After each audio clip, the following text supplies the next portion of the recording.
ये वीडियो आपके लिए इम्पॉर्टेंट हो सकता है अगर आप राइस मिल के ओनर हैं या फिर अगर आपका क्लाइंटेल जो है वो राइस मिल को कंसिस्ट करता है। नया सर्कुलर आया है। Circular number is 153/09/2021 GST।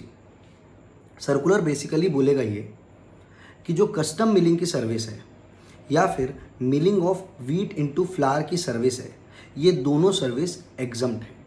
Circular is nothing but just a clarification. Law ऐसा ही पहले भी था, लॉ ऐसा ही आज भी है, लॉ में कुछ चेंज नहीं हुआ है, बस सर्कुलर आया है, मतलब क्लैरिफाई किया गया है। और सर्कुलर बोलता क्या है? सर्कुलर ये बोलता है कि जो कस्टम मिलिंग की सर्विस है वो सर्विस एंट्री 3A में कवर होगी।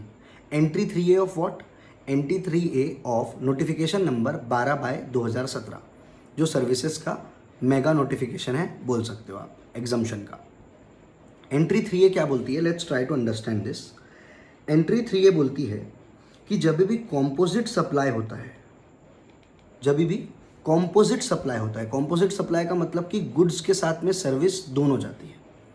तो यहाँ पे बोलता है जब भी कॉम्पोजिट सप्लाई होता है और वो सप्लाई दिया जाता है गवर्नमेंट को, 6 फॉर्म्स ऑफ गवर्नमेंट दिए हैं: central government, state government, union territory, local authority, governmental authority and government entity. ये 6 लोगों को जब भी कॉम्पोजिट सप्लाई दिया जाता है तो वो एग्जम्प्ट होता है प्रोवाइडेड जो गुड्स हैं उनकी जो वैल्यू है वो मैक्सिमम हो सकती है 25% of total value of supply. Total value of supply का मतलब क्या? गुड्स प्लस सर्विस का जो वैल्यू है दोनों मिला के जो होता है उसका मैक्सिमम 25% गुड्स रह सकते हैं, पहली कंडीशन। सेकेंड कंडीशन ये है कि जो आप सप्लाई कर रहे हैं वो होना चाहिए इन रिलेशन टू एक्टिविटी जो कि दी गई है article 243W and 243G of constitution. अब ये क्या है? ये कुछ नहीं है। 243G and W of constitution में फंक्शंस बताए गए हैं जो कि पंचायत एंड म्यूनिसिपैलिटी को दिए गए हैं। Now entry is clear. Entry says अगर आप कॉम्पोजिट सप्लाई करते हैं और वो भी ये 6 लोगों को करते हैं तो एग्जम्प्ट होगा अगर से गुड्स की वैल्यू होती है maximum up to 25%। And second चीज़, एक्टिविटी होना चाहिए इन रिलेशन टू फंक्शन जो कि 243G एंड 243W में दी गए हैं। सर्कुलर कुछ नहीं कहता, केवल और केवल यही क्लैरिफाई करता है कि जो कस्टम मिलिंग की सर्विस दी जा रही है, जो कस्टम मिलिंग की सर्विस दी जा रही है वो फॉल होती है आर्टिकल 243G में। आर्टिकल 243G में फॉल होती है और उसको बताया भी गया है कि एंट्री नंबर 28 शेड्यूल नंबर 2 में फॉल होती है। इस कारण से कस्टम मिलिंग की सर्विस एग्जम्प्ट होगी प्रोवाइडेड बाकी कंडीशंस जो वैल्यू है 25% की होना चाहिए और जो रेसिपिएंट है वो यह 6 लोग होना चाहिए, उस केस में एग्जम्प्ट होगा।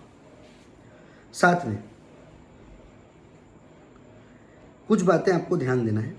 पहली बात कि आगे से एग्जम्प्ट होगा वो तो मान गए, लेकिन व्हाट इफ आगे से जो स्टेट गवर्नमेंट वाले हैं जो हमसे कस्टम मिलिंग कराते हैं वो जब हमको स्टेटमेंट ऑफ अकाउंट भेजेंगे उसमें अगर वो जीएसटी का बाइफर्केशन अलग से देते हैं और हमको बताते हैं कि जीएसटी इतना इतना हुआ है तो हमको पे करना पड़ेगा क्या?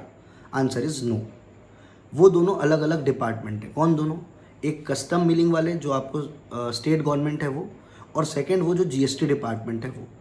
GST department is bound by circulars which have been issued, और सर्कुलर ने बोल दिया ये एग्जम्प्ट है तो फाइनली इट इज़ एग्जम्प्ट।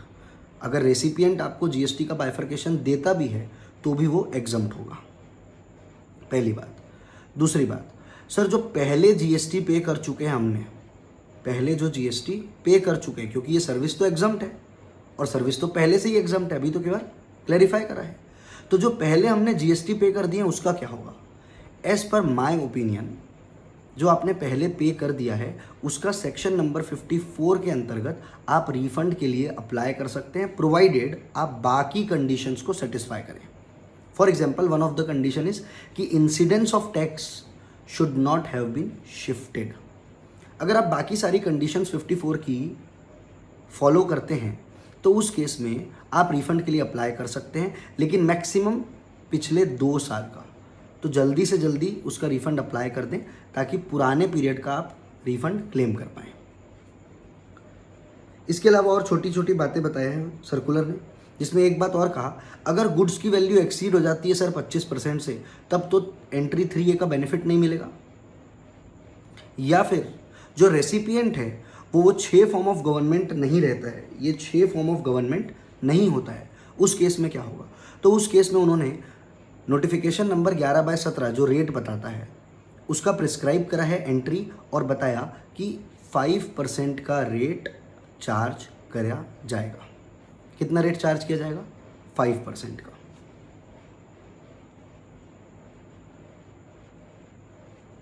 एक और क्वेश्चन आता है, अगर से केवल और केवल सप्लाई ऑफ सर्विस हो रही है, साथ में गुड्स नहीं जा रहा, तो क्या होगा?